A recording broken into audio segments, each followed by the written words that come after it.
an original. From Story Studio Network.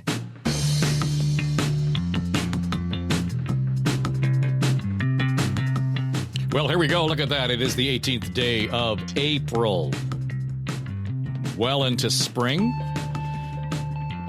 Boy, did it ever rain here in this part of the world last night. I mean, shaking the windows kind of rain.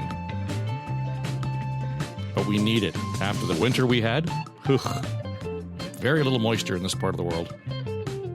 Which would be beautiful downtown Don Mills in Toronto, Ontario, Canada. Welcome in from wherever you are listening. This is Now and Next.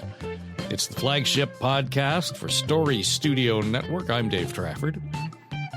And it's been a busy week. I was just doing a head count. We got 9 shows in the works, like active right now. And we're working on development for 3 or 4 more. And it's crazy. Yeah. So all of that to say, it was a busy week, properly so, because this weekend, as we record this on the 18th of April, on, I guess, Sunday, we celebrate 3 years here at Story Studio Network. Now, it all started with a text message I fired off to Aaron. Got time for a quick call? And that turned into Story Studio Network. Here we are, 3 years later. I was going through my files. Since I started doing the podcast thing, particularly the branded shows, I've produced almost 50 different series. So, and most of those in the last 3 years with Story Studio Network. So, happy birthday to us, happy birthday to us, happy birthday, happy birthday, happy birthday to us, and many more. We want to, how are we going to celebrate that? Many more, many more, many more, many more. What do you think? Let's find the good. We need a party horn. Louder. There you go. All right. Enough of the freaking frivolity. I know. Lots to talk about this week.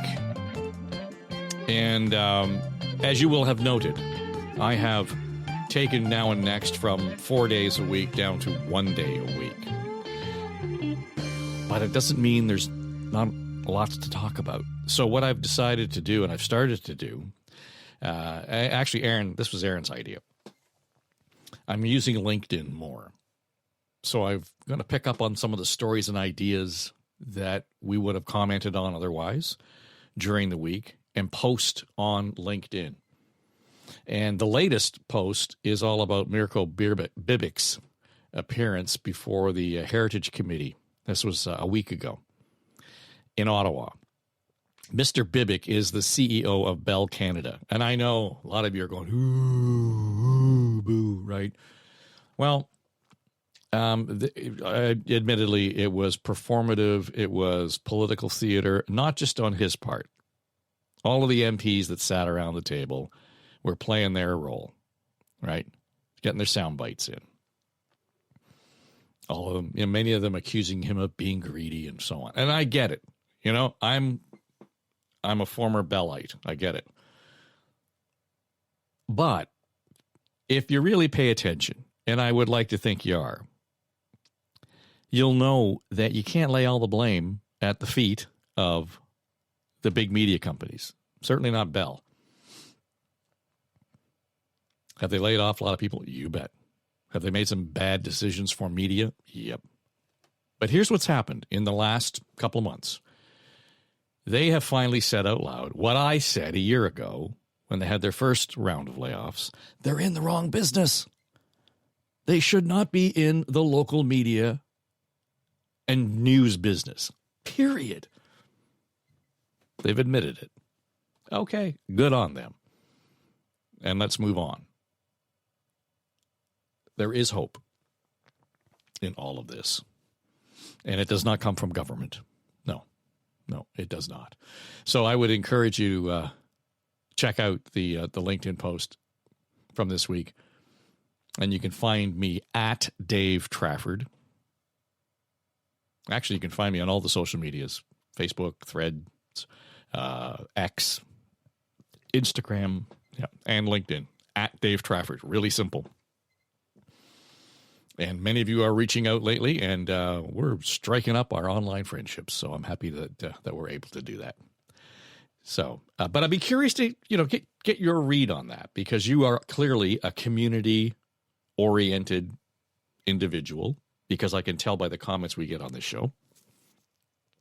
But you're also a media consumer, and I would like to think you're a fairly sophisticated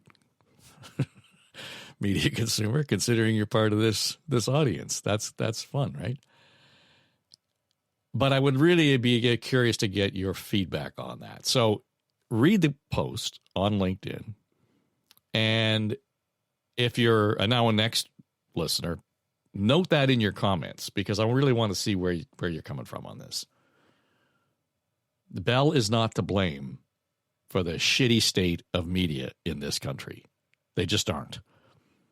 They played a role, you betcha, but they're not completely to blame. And I got news for you. There is hope on the horizon. All right.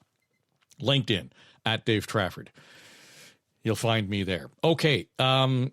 Couple things that we're going to do in this show, and I don't want to spend too much time getting into it, but we've got two really important subjects to talk about, both of which appeared in the budget in Ottawa this week.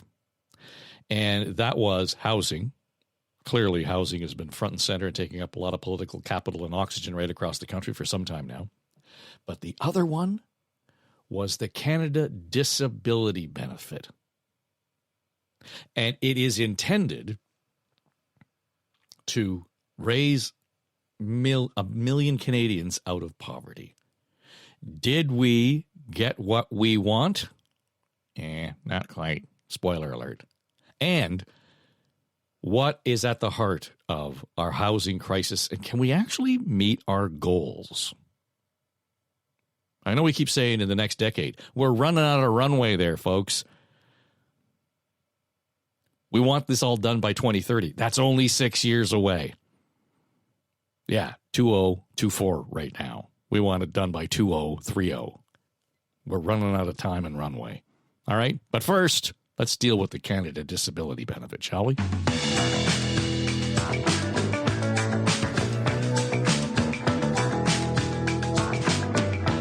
That's cheery, right? We added a whole new suite of music beds to the palette here, so we're just having fun playing with them. All right, here we go.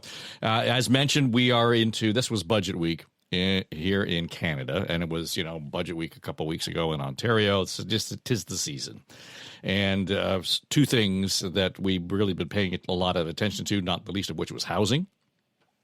And that was, front and center for both the province and the feds, based on all the flurry of announcements last week.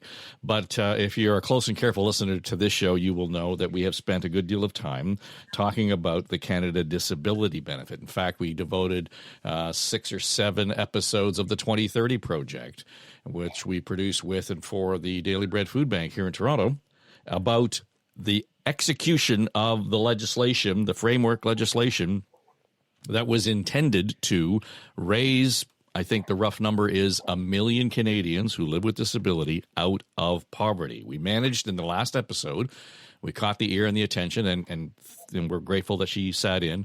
Kamal Khera is the minister responsible for that. And, this is where she left us in the last episode. This is a once-in-a-generational benefit, and it's because of the advocacy of the community, their relentless advocacy of the community, and I think it adds into and ensures that whole social safety net that I know we've been building on with the Canada Child Benefit, with the Guaranteed Income Supplement, with increasing to the old age security, with the workers benefit. Like it really is a building another.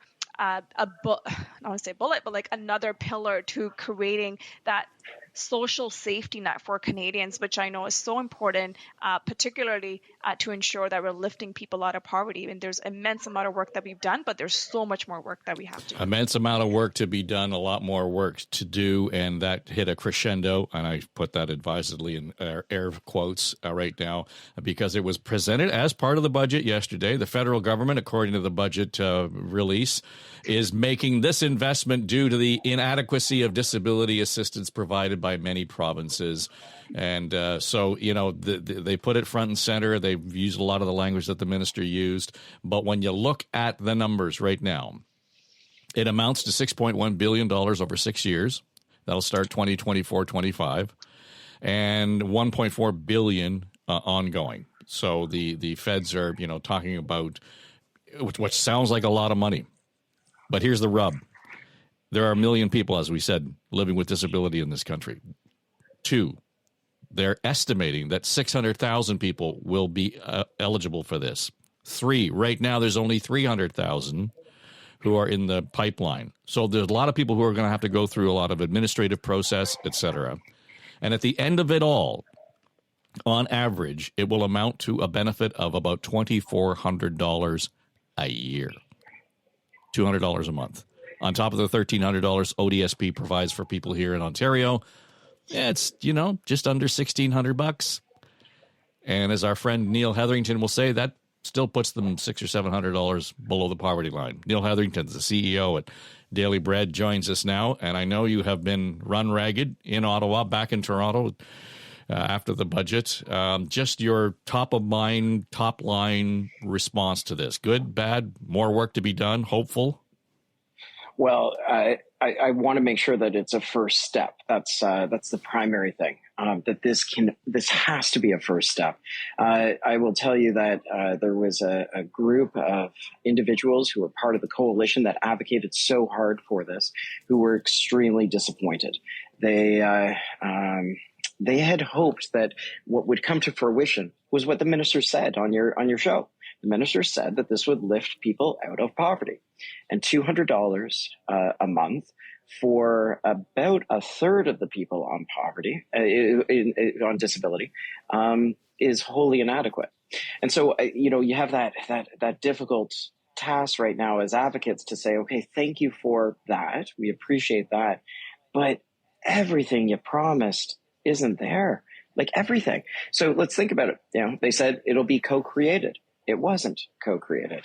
The disability community said it has to be a low bar to be able to get in play, to access this. And in fact, the government is setting up a parallel process where if you're already on ODSP in Ontario, you will now have to get another doctor to sign a form. The government's budgeted $41 million to have those medical professionals paid so that you can have a repeat form signed for a parallel process.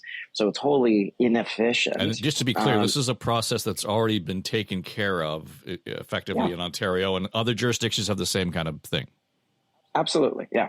And if the government wanted to, they could set a minimum bar in terms of what they want to see as the definition of disability, but they've set a higher bar than that in Ontario. And so only those who qualify for the disability tax credit would get this money. Well, here's the thing. If you qualify for the disability tax credit, it means you got some income. It means you got a little bit more money. So they're essentially going to help the rich of those that need it. If you think about a scale of those who have some additional income and those who don't, the ones that don't need this, they need it the most, they won't get it. And so we have a whole lot of opportunity to have continued conversations with the government about how we can help them walk back from the limb that they're currently on with this. Well, and the other side of this is, and I saw the reporting in the Globe and Mail also emphasized, that some of the expenses that they would have, and they use the example of Braille or whatever, might be software or something that they specifically need to help them deal with their own disability and accessibility issues. Well, it sounds great because it's going to be tax deductible. The number of people I talked to in the course of the 2030 project said, that's great, but how many of us actually file a tax return? It's a meaningless gesture. Well, I just to correct, I think that they file the tax returns, but they don't have income of which they can have a discount or have a tax deduction. They don't take a benefit of the credit. Okay, right. Yeah. And so yes, it's absolutely meaningless. It's in terms of a deduction. So, and I know you and I'm getting tired of asking you, where do we go from here on this? Well, I had a lot of hope in this one. I really did. And so I think we're regrouping with the coalition. We're listening to people with living experience, and we're going to say, okay, well, what's the next step from an advocacy perspective? They just announced, a large sum of money over 6 years. People aren't going to get checks until July of 2025. They need that money now. Will we be able to affect change? I'm not confident on that. But the regulations do need to be drafted, so we'll be part of that process, and I think that's where our advocacy focus would be, to make sure that those regulations make it a low hurdle for people who are already in the disability community to be able to achieve this benefit. Another wrinkle in this, and we've already talked about the mechanisms in the provinces and so on. It's a nice ask by the feds to say, we want this to happen and we hope that it doesn't get taxed back or clawed back by other jurisdictions. Did I read that correctly? You did. And there was something in the press release. It talked about, well, we only made it about 200 so it doesn't get clawed back. And I just thought, man, that's cheeky. We've had conversations with Premier Ford in Ontario, and he is anxious to see the regulations. And I can tell you that privately, he is absolutely committed to not clawing this back. It is, I think, this is an opportunity. Maybe the feds start going to the provinces and say, listen, we're going to do this $200, but we're only going to do it for provinces that will match it, so that we can actually make a big difference and we can leverage that opportunity. I would love the federal government, I spoke with somebody from the PMO yesterday, to be able to do that. And so let's hope that we can leverage it. Let's hope we can make the regulations low bar, because certainly $200 a month is still $800 below where people need to be as a minimum. And it means really that the government is quite content with having food charity, and with having charities like the Daily Bread Food Bank pick up the slack. Yeah, well, we've thrown around the phrase, and not anyway glibly, that it's legislated poverty. As you talk about this, in terms of levels of government talking to each other, and we are clearly now into an election phase federally, they've weaponized poverty. That's I think let's hope that that's not the case. Poverty is every single case of somebody coming to a food bank. Every single individual who finds themselves in poverty in our country is an outward example of a policy failure. And so there have been a number of policy failures. I think Prime Minister Martin has been open about saying getting rid of cooperative housing in the 90s was one of the greatest mistakes made by the federal government. And we're paying for it now. And so the budget was an opportunity for them to invest again in housing. I'm hopeful that we certainly don't weaponize that and just go to the core values of Canadians. What do we want to make sure happens? Everybody's right to food, everybody's right to housing can be realized. Yeah, and I know you're on a schedule here. So just before we go, and we talk about Premier Ford making, and I won't call it a gesture. I think it's an important step. If he were able to say, we promise right now we are not going to claw this back, and in fact, here we'll put actually more money into ODSP. That would be one major step. Here's the second one, I wonder. Where is it not incumbent upon Jagmeet Singh, at least the leader of the NDP, to say this is a priority? And he said so in the media. He said, we wanted this fully funded. Then he should vote against this. Even if he's the only one in the NDP who votes against it, he should stand up and vote against it. I completely agree. I will say that I have been, the NDP priorities have been much more around universal benefits like dental and pharma that I would argue are not actually universal. here's an opportunity to have a targeted benefit that will lift people out of poverty. It's targeted, specific, it's efficient, or could be. And so that's what we'll hope that there is leadership on all parties. I also spent a lot of time speaking with members of the Conservative Party who are favorable towards this benefit. Why? Because it's targeted. Because it's lifting people out who, for no fault of their own, cannot derive their income from employment. Well, and to be fair, there were 47 Liberal MPs who wrote a letter to the finance minister saying we need to fully fund this. So it's a bipartisan support. It is. And it just, sorry to interject, but, Angus Reid came out with a survey about 2 weeks ago. And they polled right across the country. And what they found was 91% of Canadians support this benefit. And it spans every single party because it's core to the values of who we are as Canadians. And so let's live out those values and make sure it gets to be a fully funded benefit. This was step one. Let's give the government the benefit of the day. All right. Let's hope step two is a giant step for mankind here, Neil. It's always good to talk to you. Thanks, Neil. Thanks so much, Dave.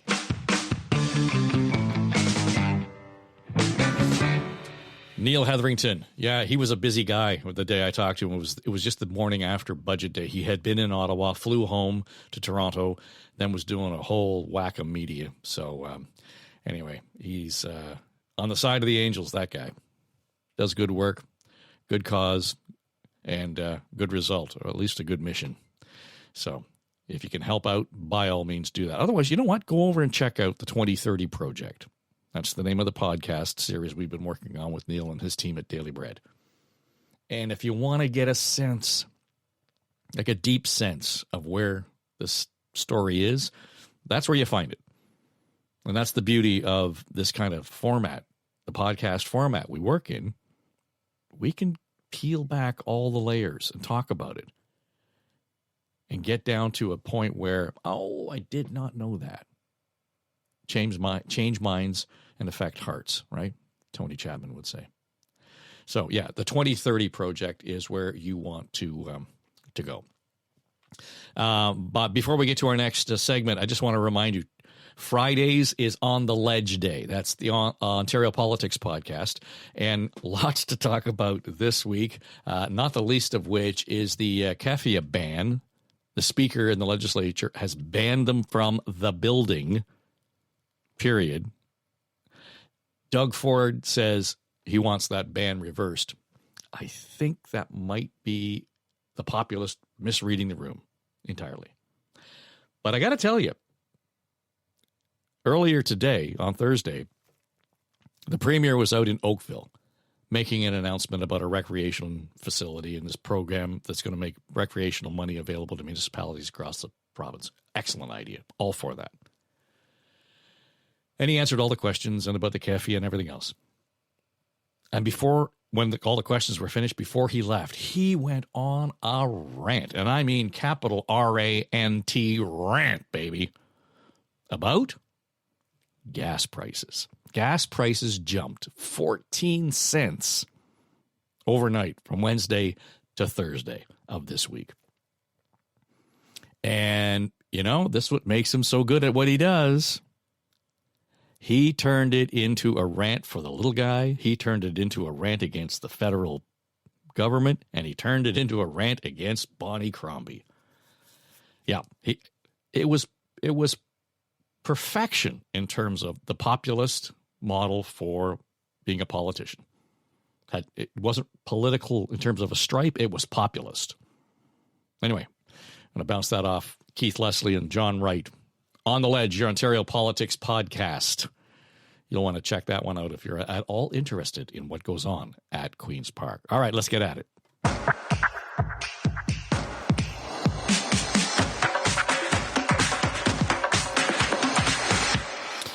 All right. Yeah, housing is all the taking up all the oxygen on so many levels. And, of course, this week, just putting the punctuation point on it in Ottawa with the federal budget, but everything was pretty much laid out a week ago. And there is no shortage of conversation, narrative, analysis, opinion, thoughtful, considered approaches to how we should be going about this. But the fact of the matter is, we need to build a significant number of homes in the next less than a decade now. We keep talking about the next decade. Well, we're well into that next decade, and we're chewing up a lot of runway. So last week on The Ledge, the Ontario Politics podcast, we had Tim Hudak here from the Ontario Real Estate Association. The other side of this is, and Tim's got a whole question about supply and all that, making houses affordable, and that's an important part of the conversation. But we got to build them. We got to build the houses. So almost immediately after I saw the federal announcement, I was not at all surprised to see in my inbox a letter from the Residential Construction Council of Ontario and comment from Richard Lyall, who is the president of ResCon, generally liking what was in that package. Richard joins us now. How are you? Good morning. I'm great. Thanks. Well, I'm okay. And I think, as I watch these announcements roll out provincially and federally, and we can argue about whose lane is what and so on, I really want to be optimistic about this, Richard. But I get frustrated because we got a lot of energy going into announcements here. But realistically, and Tim Hudak last week wants to be optimistic, but it seems really hard to think that we're going to meet our goals in the assigned time to just get the number of homes built that we need. Never mind affordable housing. That's a different issue we'll get into. Yep. Well, I think there is cause to be positive on a number of levels. One is that all levels of government now recognize housing as a number one priority. They're all scrambling right now, of course, because the detritus has piled up on the beach because this particular crisis has been years in the making. And, COVID was really, and the interest rate issue there were really just the straw that broke the camel's back. But a lot of the other issues were there. And we're in an unusual state right now where every variable, all the data points are up in the air, and there's a lot of things that are conflicting with other things so it's hard to forecast where we're going to come out. But we do know roughly, even though there's a debate on, how many units we actually need, we know we need a lot of units, whatever number you choose to land on. So how do we get there? What's the plan? Well, part of the problem we have right now is we don't really have a plan per se, certainly not a business plan to do this.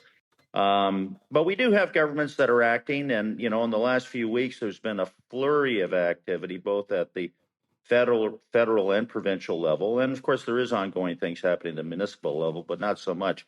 But a flurry of activity there. So what does it all mean? Where does this really take us? I remember when we originally did the research on infrastructure, saying, okay, what percentage of our GDP should we be spending on infrastructure? And we did the analysis on that and found out that we were only spending half of what we should have been, even though governments were saying, hey, we're doing a great job here. And this is part of the problem. We're not actually forecasting. There's a big data issue here. I don't have to tell you that. And we do have a lag effect between when certain things happen and when they finally hit or have an impact on the market. Like, for example, right now, housing supply is actually slowing down. Starts have been falling, and that's because we already hit a tipping point. So when you look at the numbers right now, it's quite concerning. We're going in the wrong direction. We need to turn that around. We need to shock the system. So there's a bunch of good things happening here. There are things that still have to happen. Well, and I guess the idea here, and going back to that whole analysis around the amount of infrastructure that needs to be built, and that's beyond housing, clearly. Yeah. But it's all connected. I mean, we talk about here in Ontario the developers' fees that have been such a bone of contention between the province and the municipalities. Well, that's not really building houses, but you kind of need the sewer and the sidewalk if you're going to have the house. So all of this is integrated, and my worry is that we don't have a peripheral view of this, that we want to look at one thing, and that's to say, I got this hammer, now where the hell's the nail? And we're just going to beat everything to death with this hammer because that's going to be the nail of the day. And in some cases, it's just supply. And I get it, supply is important, but it can't be the only thing to make housing affordable and hit our targets. Well, it's how you get supply, and what is it that you need to do to get supply? Supply has to be the focus. In fact, one of the reasons I was saying it's kind of positive right now is we had to go through a battle where people were saying, "Oh no, we don't have a supply problem. We've got a demand problem." The only problem is when you stoke demand, when you push demand, when you encourage demand in a market where you've got restricted supply, all you're going to do is drive up prices. That's one of the debates over, the 30-year amortization they just introduced. Yeah. And if you listen to some of the our senior statesmen and economists, people like David Dodge, we need to increase the supply of housing. Forget about the demand side. And so how do you do that? What are the barriers to the supply of housing? What have we done on the supply of housing? And so you mentioned development charges, for example. In the last 15 years, we've increased development charges 900%. During a time when people's real incomes, that's income, personal income adjusted for inflation, hasn't moved. In fact, there's an argument to say that our real incomes are actually falling now, certainly not keeping pace with the U.S. So how on earth can you justify that level of increase? Well, of course, there's a whole bunch of political reasons for that and other things. But the thing is, what we've done there, for example, is we've thrown the cost of infrastructure largely on the backs of new home buyers and renters. Now, with renters, of course, the federal government recently made that HST adjustment where they said, okay, if you're building purpose-built rental, and it's affordable and whatever else like that, all kinds of conditions. We're not even sure exactly what they are, but that'll all come out in the wash. But as long as you're doing that, you get relief from the HST. Well, what about the first-time home buyer, right? They're out of the market now. We can't build new housing for the middle class. And the big issues there, of course, are the taxes, fees, and levies, which are extraordinarily high by any international comparison. Certainly, we have the highest in Ontario, outside of Vancouver, in North America, threefold higher.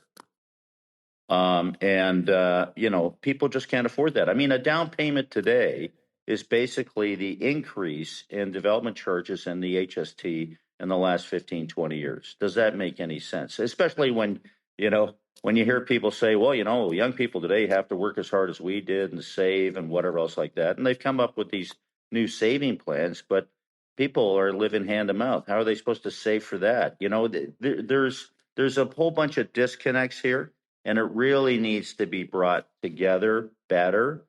But certainly in terms of, again, the positive element where you started out with, it is positive that all three levels of government are seeing this as the number one public policy issue.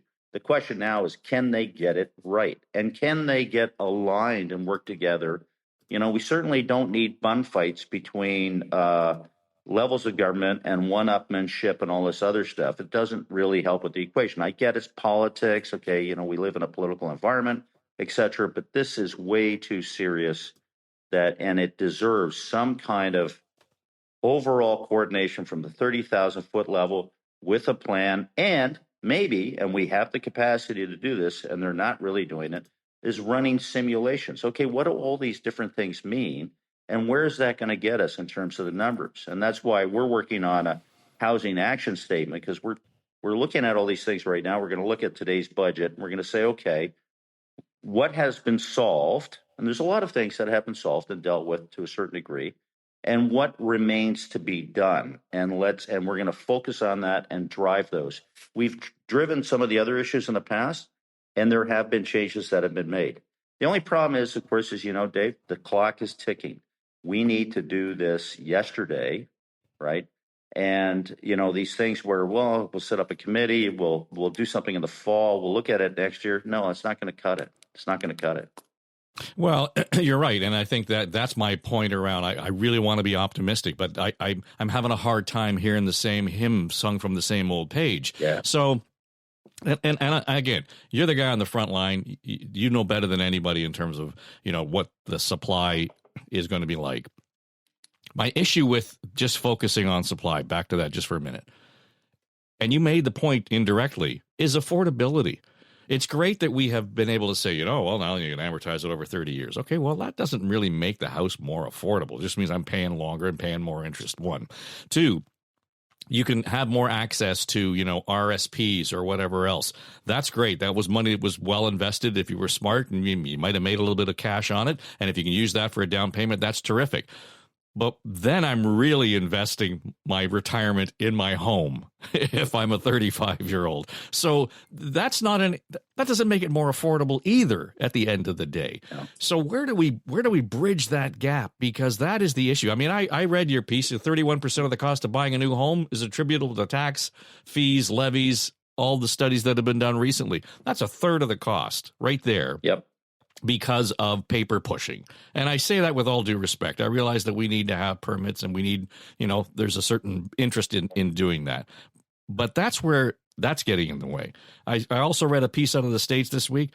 More than half the cost is the construction cost of the home. And again, I'm not begrudging anybody from, paying for that cost. But at the same time, there have to be some level of efficiencies. I hate that phrase, but you know what I'm getting at. Yep. How do we actually make that an innovative approach to construction, an innovative approach to administration, where it becomes affordable? Okay, and then the supply makes all the sense in the world.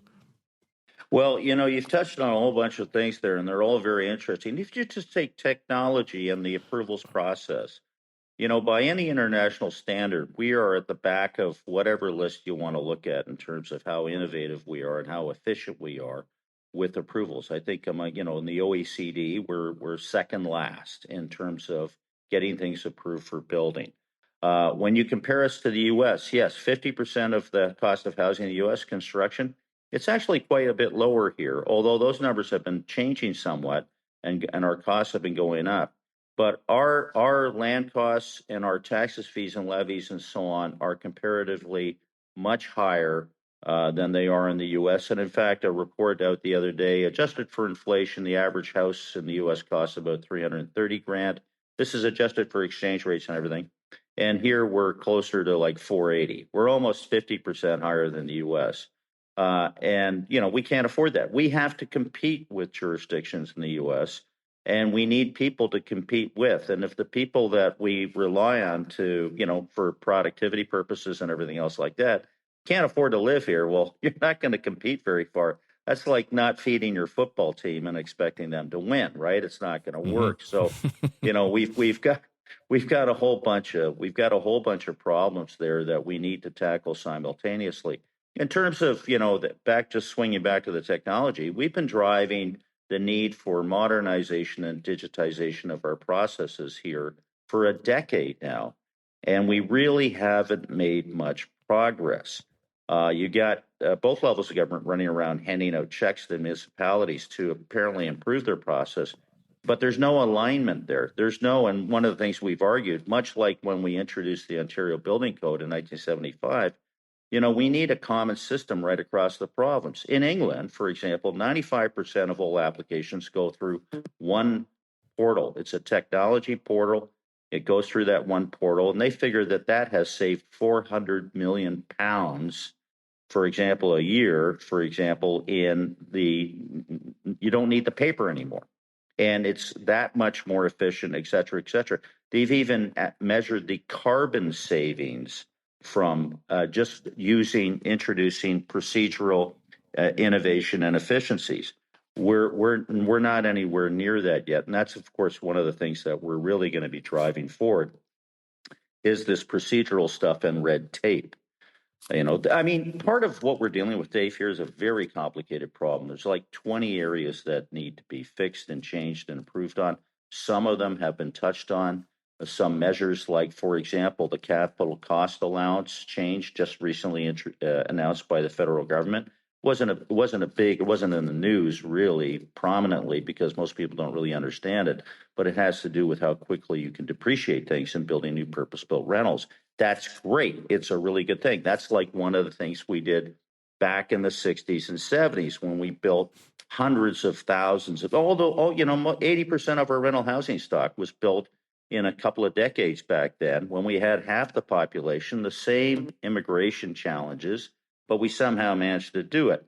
And this is not something, it's one of these deals where, hey, we've done it before. Let's just do that again. Now, on the owner-occupied side, which is the bulk of the housing market, make no mistake about it, 85, 90% of housing is private sector, and the bulk of that is the owner-occupied segment, the condos, the freehold, houses, townhouses, semis, things like this. This is where we have just crushed the first-time home buyer and the middle class, and kind of blame them for it too at the same time. I always love that. But, we're taxing them too much as, the down payments and things like that. So we've got to get to that. Now, governments will say, well, where are we going to get the money?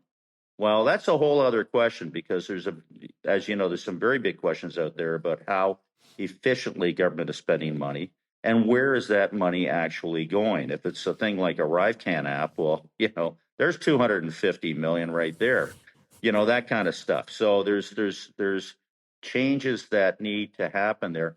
One of the big problems we have, unlike other jurisdictions, we have technocratic challenges, but we don't have technocrats in charge of fixing them and knowing how to actually get it done. I've seen it, for example, in the area of digitization and technology and all that stuff, where sometimes you're dealing with people that just don't get it. They've got a master's degree in public administration, but they don't have any understanding of having data exchange standards and protocols, right? But they're running those things. And when bureaucrats don't understand what they're dealing with, they lock up and tend not to do anything.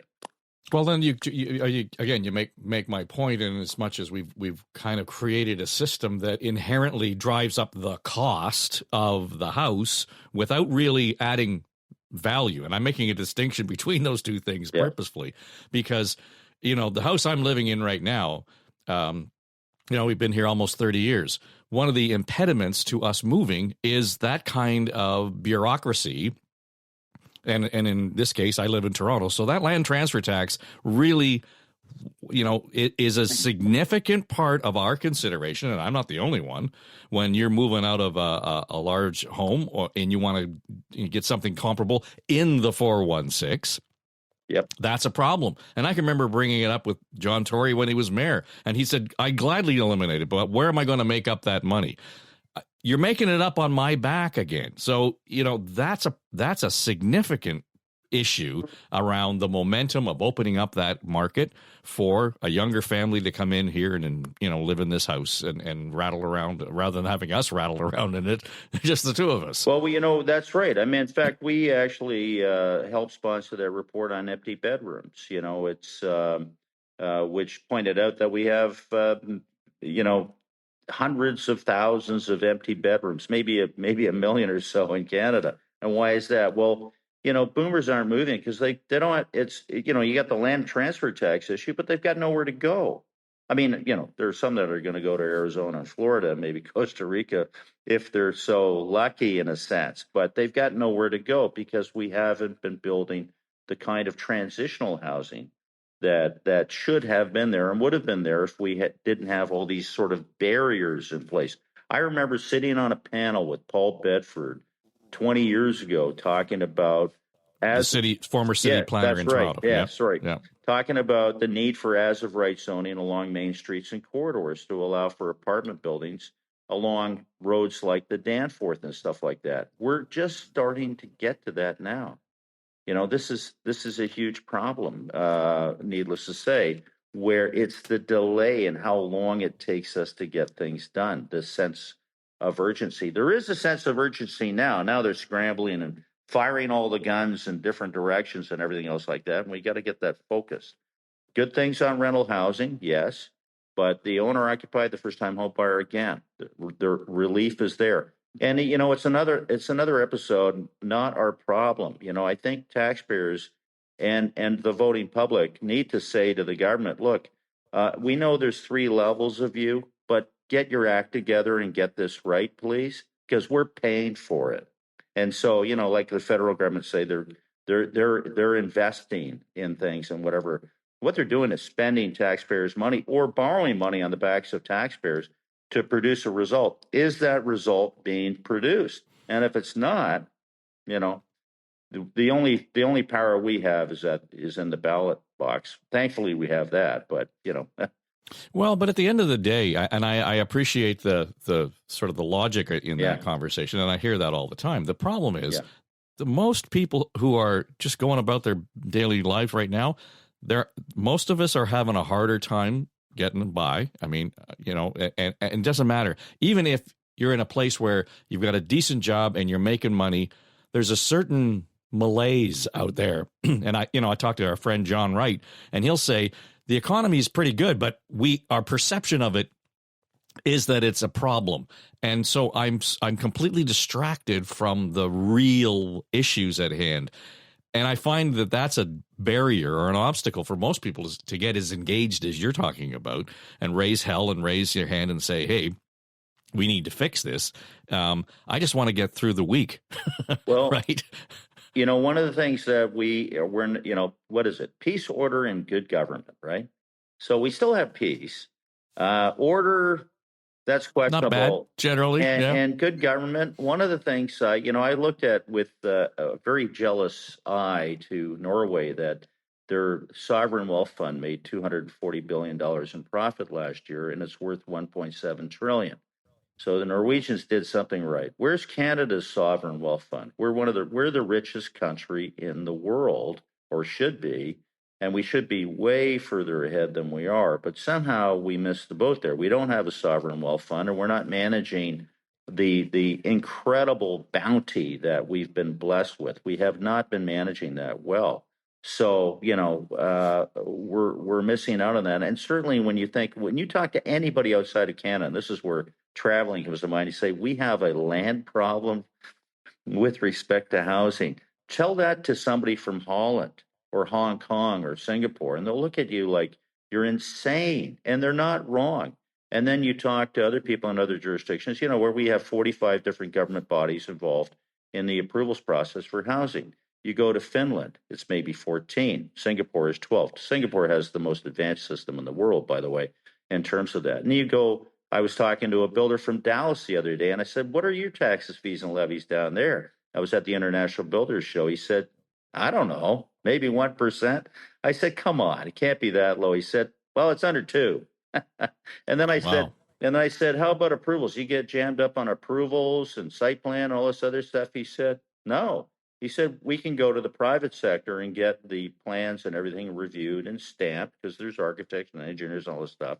And then we just take them in the municipality. We're done in a month. Thank you very much. And so where are the 4 fastest growing cities in the U.S.? In Texas. And, I know we like to make fun of the Americans, but they do a lot of things really well, and they do them right. And Texas isn't a bad place. The city of Austin, it's often acclaimed for its music and food and quality of life and all that other stuff. What's wrong with that? And a Canadian can move to Austin, one of our young best and brightest in the STEM sector. They're going to pay half the income tax, and they're going to get 3 times the house for the money. And the only thing you need to move to Austin right now is a job offer. And they've got 3.8% unemployment, and we're at 6.1. That's a problem. Well, and I think that idea of looking out beyond, we tend to do here in this country, and it doesn't matter, seem to be the issue. And in some cases, it's more pronounced regionally, but across the board, we want to look internally. We navel gaze at our problems, as opposed to saying, who's doing this right? How can we move this forward? Yeah. And how can we get it done effectively and efficiently? And we could talk about that in terms of, capacity, in terms of the professions. When, we've got this great immigration population here in Canada, but so many people aren't certified to work in the trades or professions, et cetera. It takes us forever to do that. We do a show with the Forest Product Association, and we're talking about, how can we move the forestry industry further ahead? And look over you talk about land use here in this country. Yeah. This huge boreal forest we've got, and all of a sudden, things like district heating is something like, oh my God, it's come from the heavens above. They've been doing it in the Nordic countries for decades. That's right. Where they've got off fossil fuel.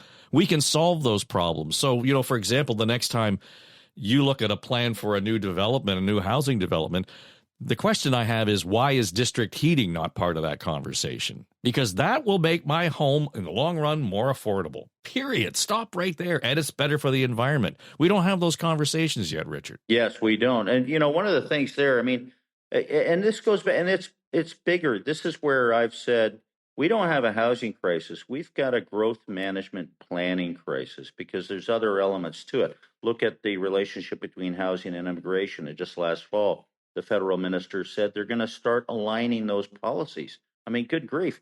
It was 2023. Where have you been? And we know what happened with immigration and the problem there. Look at e-health in Ontario. When was that? 15, 20 years ago? They're still using fax machines. What went wrong there, and who didn't get the job done?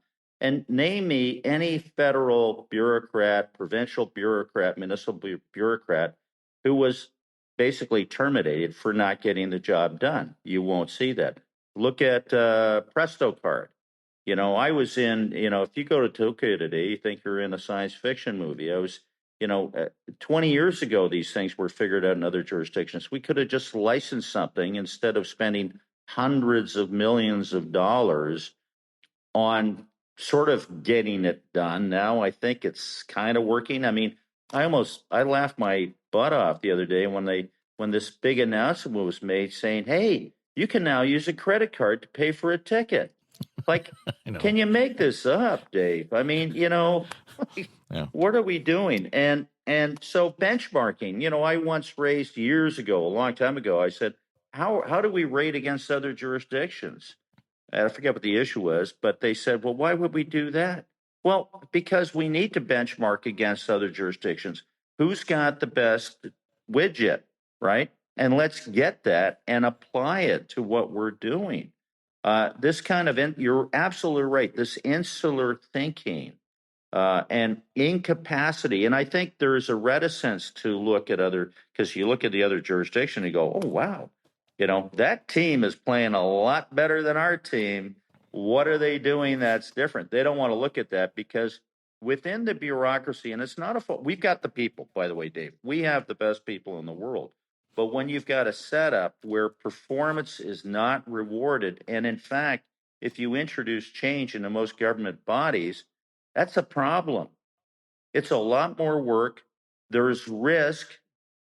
If it goes wrong, you might get promoted to, some distant remote post in the government, made ADM of some remote peninsula in Newfoundland or something. You never get fired, but there's risks there, and this is where we need to actually encourage and reward innovation within the public sector. The other thing too is that the competition laws of Canada were written 100 years ago. They did not envision the amount of government services that would be provided like we have today. We have so many monopoly service providers. So you're paying for, like in building and approvals, applications, development, you have to use that one service to get approval. The performance standards aren't there. The KPIs certainly weren't there. The comparative standards were not, hey, how come I can get this done over here in 3 weeks and you're taking 9 months? Forget it. You're out of luck. And then, you might get your stuff might end up on the wrong pile, right? So, but why do we have all these monopoly services provided by government bodies? We need to have competitive systems providing those services, because without that, what's going to happen, right? And that, in fact, has what has been happening. But, should they be subject to, should the competition laws be amended to say, hey, government, you can pass, do all these other things, but you really, where you don't have to provide a service, a monopoly service, fee for service, you really shouldn't be doing it, or you can't do it. And the public should have a right to efficient and productive, good service. I mean, it's. Well, yeah, and I guarantee you, again, don't want to be overly pessimistic. No. But my suspicion is that line of thinking is not going to be a line item in the budget that is released today as we speak in Ottawa. Richard Lyall, it's always good to talk to you. Thanks for joining us. Thanks, Dave. It's good to see you. Great to see you as well.